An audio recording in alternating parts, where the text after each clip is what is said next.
মাছের দেশের মানুষ তোমরা, মাছের দেশে জন্মেছ, অবশ্যই মাছ খাবে মা। এই অভয়বাণী স্বয়ং সিসি মা আমাদেরকে দিয়ে গেছেন।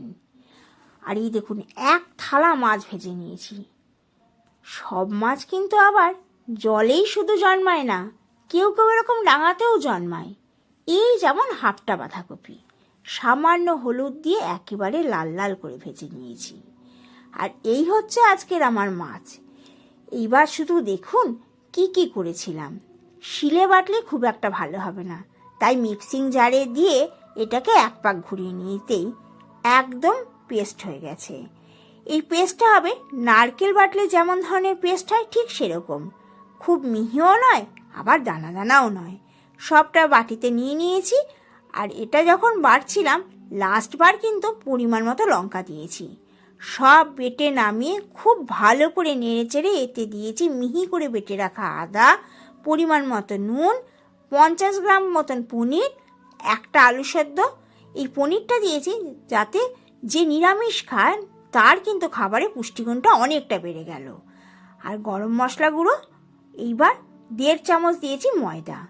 আপনারা কর্নফ্লাওয়ার, বেসন কড়াইতে নেড়ে চেড়ে সব কিছুই দিতে পারেন, তবে আমি খুব সহজভাবে করেছি বলে ময়দাটাই দিয়েছি।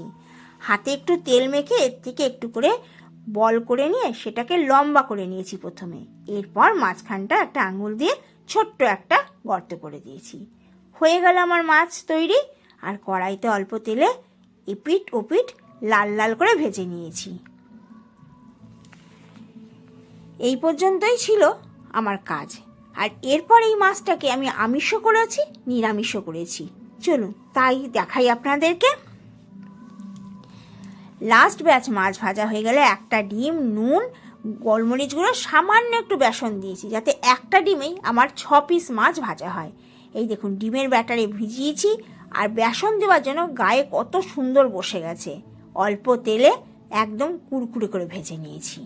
ভাজা দেখে তো বুঝতে পারছেন, দোকানে এখনই হলে এক এক পিসই 25 টাকা নেবে, আর ঘরে মাত্র একটা 10 টাকার বাঁধাকপি তার অর্ধেকটা 5 টাকাতে কত দারুণ খাবার।